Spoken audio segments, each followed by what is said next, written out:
Hello नमस्कार दोस्तों, स्वागत है द एजुकेशन कैटलिस्ट चैनल में। हम लोग पढ़ रहे थे भक्ति काल में निर्गुण धारा के अंतर्गत हम लोग संत काव्य धारा और सूफी काव्य धारा पढ़ लिए थे। तो आइए आज देखते हैं उससे संबंधित कुछ क्वेश्चन। तो सबसे पहले देखते हैं कि भक्ति आंदोलन को ईसाइयत की देन है, यह कथन किसने कहा था? यह कहा था किसने? ग्रियर्सन जी ने। और किसने कहा था कि यह इस्लामी आक्रमण की प्रक्रिया है? तो ये कहा था रामचंद्र शुक्ल जी ने। और किसने कहा था कि यह भारतीय चिंतन धारा का स्वाभाविक विकास है? तो ये कहा था हजारी प्रसाद द्विवेदी जी ने। तो कबीर को वाणी का डिक्टेटर किसने कहा है? वाणी का डिक्टेटर किसने कहा है कबीरदास जी को? महावीर प्रसाद द्विवेदी, रामचंद्र शुक्ल, नागेंद्र, हजारी प्रसाद द्विवेदी। तो वाणी का डिक्टेटर इनको कहा है हजारी प्रसाद द्विवेदी जी ने। और रामचंद्र शुक्ल ने क्या कहा है? रामचंद्र शुक्ल ने इनकी भाषा को सदुक्कड़ी भाषा कहा है।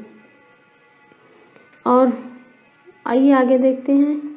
इसके बाद संत कवियों में सर्वाधिक शिक्षित कौन थे? कौन से संत सबसे अधिक शिक्षित थे?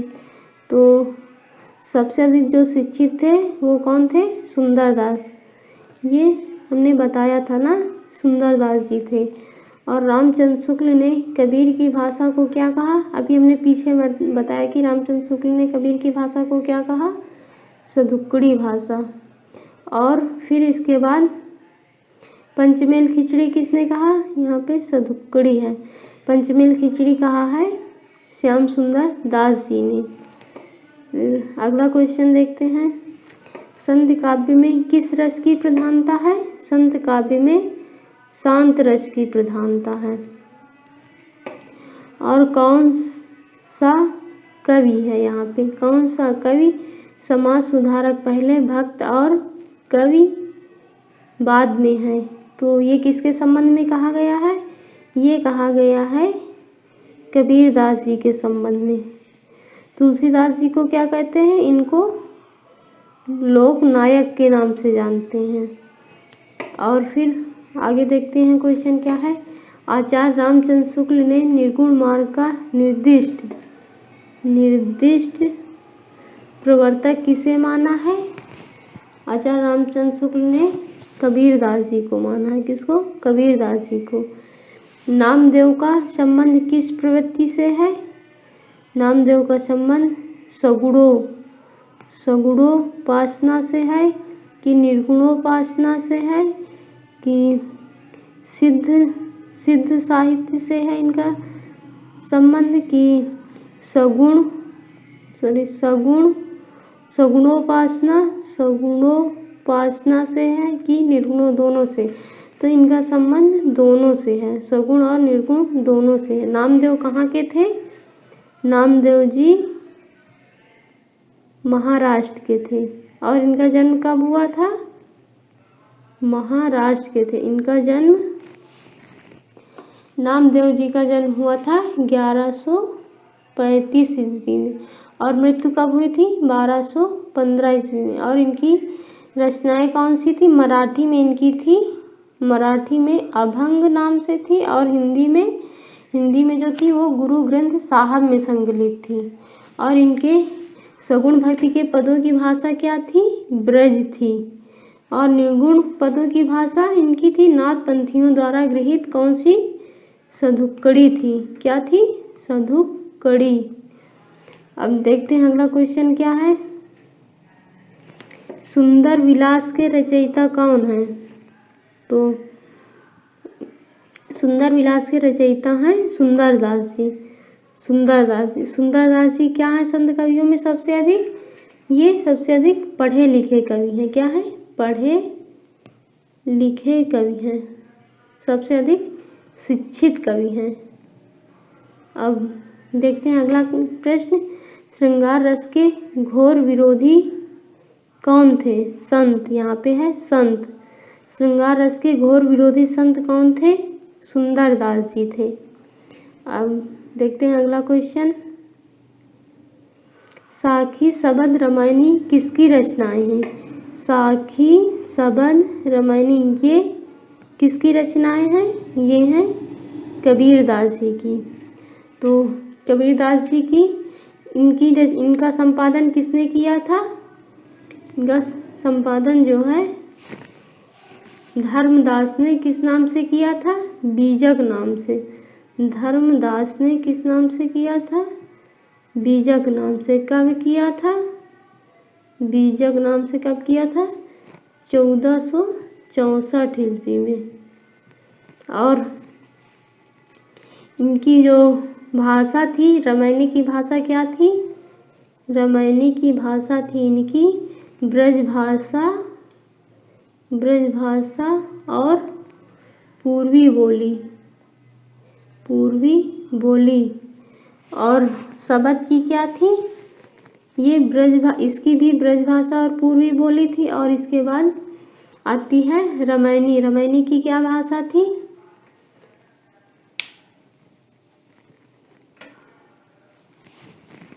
सॉरी, यहाँ पे गलत हो गया है। तो रामायणी की भाषा थी ब्रज भाषा और पूर्वी बोली। और साखी की थी राजस्थानी पंजाबी मिली खड़ी बोली थी। अब गुरु नानक का जन्म कब हुआ था? ये इनकी रचनाएं कौन सी थी? इनका जन्म हुआ था 1469 ईस्वी में। और इनकी रचनाएं कौन सी हैं? गुरु नानक जी की हैं जपुजी, आसती बार, रहीरास और सोहिला। और फिर सुंदरदास जी की अभी हमने एक पीछे देखा, कौन सी थी? सुंदर विलास। और कौन सी हैं? ज्ञान समुद्र। और इनकी भाषा क्या थी? इनकी भाषा थी परिष्कृत ब्रज भाषा थी। क्या थी? परिष्कृत ब्रज भाषा थी। अब अगला क्वेश्चन देखते हैं। साखी का मूल तत्सम शब्द क्या है? तो ये जो साखी है इसका मूल तत्सम शब्द क्या होगा? साक्षी। साक्षी का मतलब क्या होता है? जो किसी चीज का साक्षी हो। और फिर इसके बाद देखते हैं सुखमणि के रचयिता कौन है? सुखमणि के रचयिता कौन है? गुरु अर्जुन देव जी।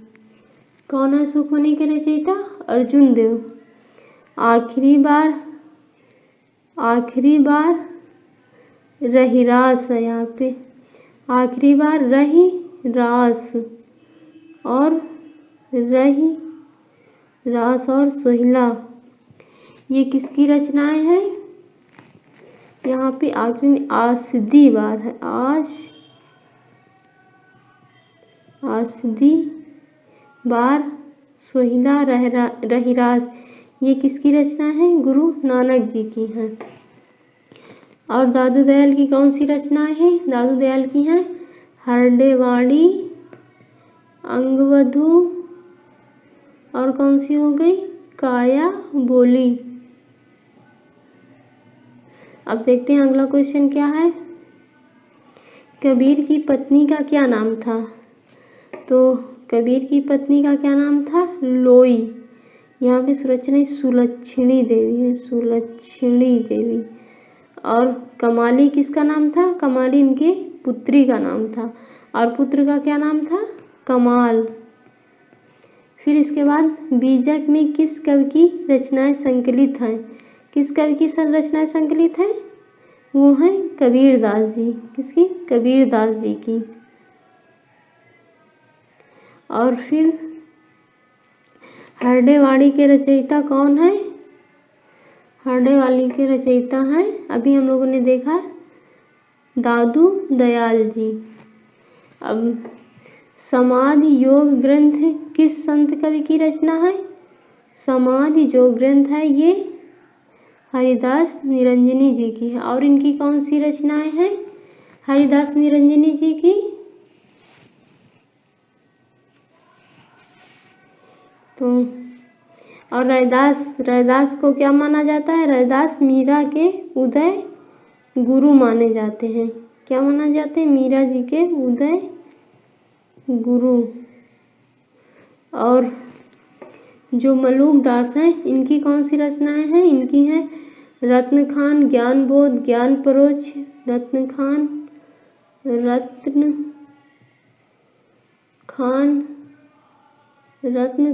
ज्ञान बोध और ज्ञान परोक्ष।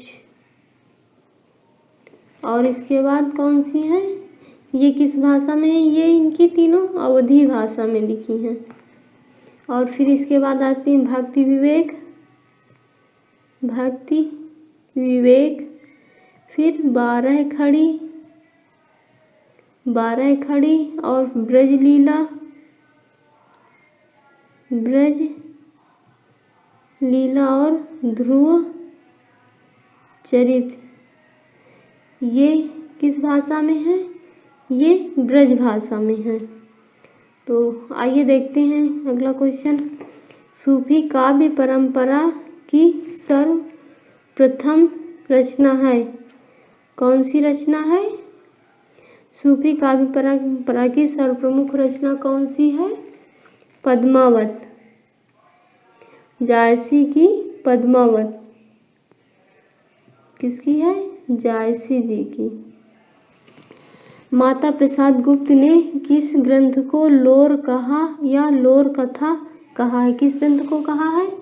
यहाँ पे चंदायन होगा। चंदायन को लोर कहा या लोर कथा कहा है। ये किसकी रचना है? ये है मुल्ला दाऊद की। और चित्रावली किसकी है?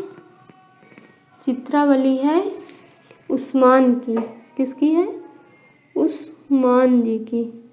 और हंस जवाहिर किसकी है? हंस जवाहिर है कासिम शाह की। और इंद्रावती किसकी है? इंद्रावती है नूर मोहम्मद जी की। नूर मोहम्मद जी की। फिर पद्मावती किसका प्रतीक है? पद्मावती किसका प्रतीक है? पद्मावती बुद्धि का प्रतीक है। और गुरु का प्रतीक कौन है? हीरामन तोता। हीरामन तोता जो है वो किसका? गुरु का प्रतीक है। और मन के प्रतीक कौन है? रत्न सेन। और शरीर के प्रतीक क्या है? कौन है? ये है नागमती, सांसारिक बुद्धि या दुनिया धंधा। और इसमें जो माया का प्रतीक कौन है? माया का प्रतीक और शैतान के प्रतीक, ये कौन है? माया का प्रतीक है अलाउद्दीन और शैतान का प्रतीक है राघव चेतन। फिर आते हैं जायसी का पद्मावत किस छंद में लिखा गया है? तो जायसी का पद्मावत जो है यहाँ पे बरवय है। बरवय दोहा। तो जायसी का पद्मावत किस छंद में लिखा गया है? ये चौपाई और दोहा शैली में लिखा गया है। किसमें? चौपाई और दोहा शैली में। अब आगे देखते हैं चित्रावली कहाँ की राजकुमारी थी? चित्रावली सिंघल द्वीप की थी कि रूपनगर की कि मलाई की कि जम्बू द्वीप की? कहाँ की थी चित्रावली? रूपनगर की। ये चित्रावली किसकी रचना है? उस्मान जी की। उस्मान जी कौन थे? ये चिश्ती संप्रदाय में जो शेख बुरहान जी थे उनके शिष्य थे। किसके? शेख बुरहान जी के शिष्य थे। और इनके बारे में कहा गया है कि चित्रावली में किसका? अंग्रेजों के द्वीप का वर्णन किया गया है। और ये किसके समकालीन थे? उस्मान जी। ये जहांगीर के, हम लोग इसको पीछे पढ़ चुके हैं। ठीक, ये किसके? जहांगीर के समकालीन थे। पद्मावत का रचना काल कितना माना जाता है? यहाँ पे 1300 है। पद्मावत का रचना काल 1540। और तो 1501 किसका माना जाता है? 1501 माना जाता है सत्यवती कथा का। सत्यवती कथा ये किसके द्वारा लिखी गई है? ईश्वर दास द्वारा। इसको पहली रचना किसने माना सूफी काव्य की? इसको पहली रचना माना है हजारी प्रसाद द्विवेदी जी ने। किसने माना है? हजारी प्रसाद द्विवेदी जी ने। और कौन 1501 में लिखी गई है? मृगावती। मृगावती किसकी रचना है? कुतुबन की है। किसकी है? कुतुबन की। और इसको पहली रचना किसने माना है? इसको पहली रचना माना है रामचंद्र शुक्ल जी ने। इनके अनुसार सूफी काव्य परंपरा में पहली रचना मृगावत है। किसकी? कुतुबन की। और 1379 में कौन सी लिखी गई? 1379 में लिखी गई चंदायन। चंदायन। इसको पहले ये किसकी रचना है? ये मुल्ला दाऊद जी की है। किसकी है? मुल्ला दाऊद जी की। इसको पहली रचना किसने माना? इसको पहली रचना माना था राम कुमार वर्मा जी ने। और इसके बाद 1370 में कौन सी लिखी गई थी? हंसावली। ये किसकी रचना है? असायत की। असायत। इसको पहली रचना किसने माना? इसको पहली रचना मानने वाले कवि हैं गणपत चंद्र गुप्त जी। अब देखते हैं अगला क्वेश्चन।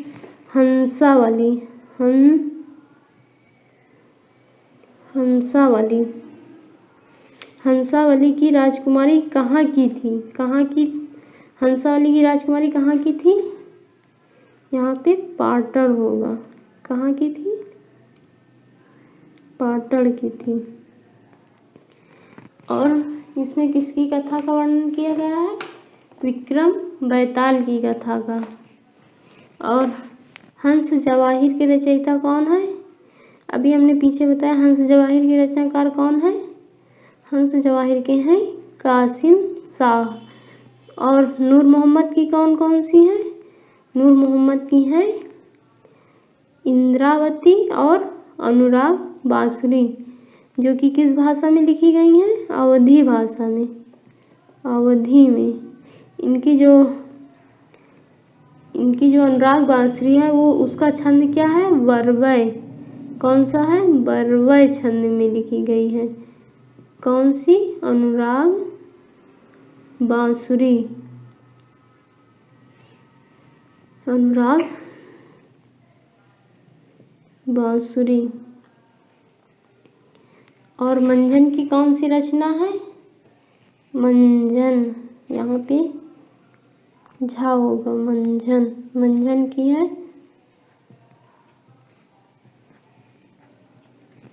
मंझन की है मधुमालती। ये कब लिखी गई है? 1545 ईस्वी में।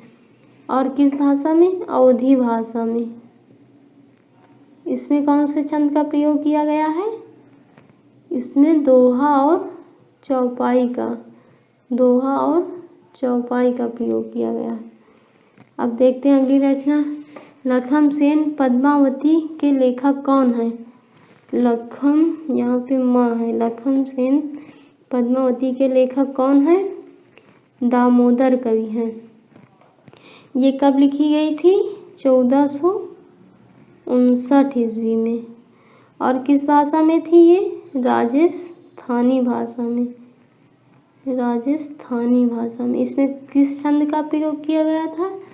छंद था इसमें चौपाई, दोहा और सोरठा। फिर इसके बाद ईश्वरदास, अभी हम लोगों ने देखा किसकी है? ईश्वरदास की रचना का नाम क्या है? सत्यवती कथा।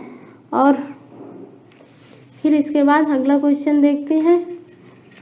किस काव्य ग्रंथ में वर्णमाला के प्रत्येक अक्षर को लेकर सिद्धांत निरूपण किया गया है? किसमें किया गया है ये? यहाँ पे ये ऑप्शन गलत है। यहाँ पे अक्षरावट होंगे, अक्षरावट। तो अक्षरावट में वर्णमाला के सिद्धांत को लेकर इनके निरूपण किया गया है। और आखिरी कलाम में किसका वर्णन किया गया है? आखिरी कलाम में कयामत का वर्णन किया गया है। किसका? कयामत का। अभी हम लोगों ने देखा मधुमालती किसकी रचना है? मंझन जी की है। किसकी है? मंझन जी की। कब लिखी गई है? ये लिखी गई है 1545 ईस्वी में। किस भाषा में थी? अवधी भाषा में। और छंद क्या था इसमें? दोहा और चौपाई छंद था। अब अभी हम लोगों ने ज्ञानदीप भी देखा। किसकी है? ज्ञानदीप रचना किसकी है? ये है शेख नबी जी की। शेख नबी जी की। ये कब लिखी गई थी? 1619 ईस्वी में। इसकी भाषा भी कौन सी थी? अवधी थी। छंद इसमें क्या था? दोहा और चौपाई छंद का प्रयोग किया गया था। अब देख लेते हैं हम लोग कुछ महत्वपूर्ण भक्तिकाल के कवि और उनका जीवन परिचय सीरियल वाइज। तो सबसे पहले आते हैं रैदास जी। सबसे पहले कौन आते हैं? रैदास जी। इनका जन्म कब हुआ था? 1388 ईस्वी में। मृत्यु कब हुई थी? 1518 ईस्वी में। इसके बाद आते हैं कबीरदास जी। कबीरदास जी, इनका जन्म कब हुआ था? 1398 ईस्वी में। मृत्यु कब हुई थी इनकी भी? 1518 ईस्वी में ही। और इसके बाद आते हैं गुरु नानक जी। गुरु नानक जी, इनका जन्म कब हुआ था? 1469 ईस्वी में। और मृत्यु कब हुई थी? 1538 में। और फिर धर्मदास जी आते हैं। धर्मदास जी, इनका जन्म कब हुआ था? 1418 में। और मृत्यु कब हुई थी? 1543 ईस्वी में। फिर सभी जो यहाँ पे दिए गए हैं सारे ईस्वी में ही हैं। फिर आते हैं सूरदास जी। सूरदास जी, इनका जन्म कब हुआ था? 1478 ईस्वी में। और मृत्यु कब हुई थी? 1583 ईस्वी में। और फिर इसके बाद आते हैं मलिक मोहम्मद जायसी जी। मलिक मोहम्मद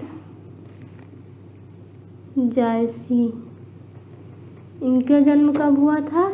1492। मृत्यु कब हुई थी इनकी? 1558 ईस्वी में। और फिर इसके बाद आती हैं मीराबाई जी।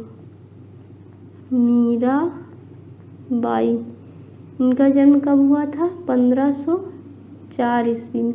और मृत्यु कब हुई थी मीराबाई जी की? 1558 ईस्वी में। आप लोग यहाँ पे सही कर लीजिए, थोड़ा सॉरी गलत हो गया है। यहाँ पे है 1542 और ये है 1558 ईस्वी।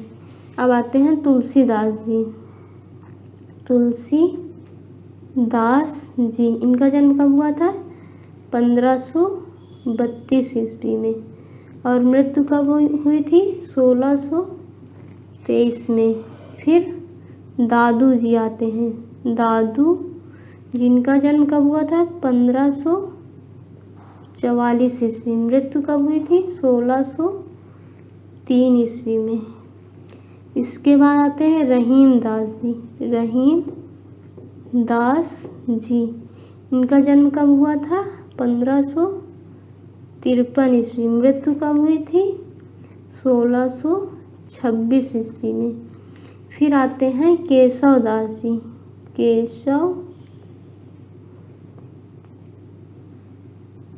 केशव दास जी, इनका जन्म 1455 ईस्वी। मृत्यु कब हुई थी?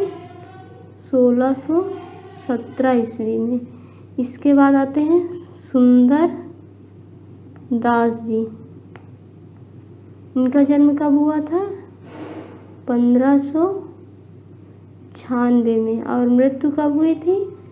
1689 में। फिर मलूक दास जी, इनका जन्म कब हुआ था? 1574 ईस्वी में। और मृत्यु इनकी कब हुई थी? 1682 ईस्वी में। फिर रसखान जी आते हैं। रसखान जी, इनका जन्म कब हुआ था? 1583 ईस्वी में। 1583। मृत्यु कब हुई? 1628 ईस्वी में। फिर आते हैं दरिया साहब,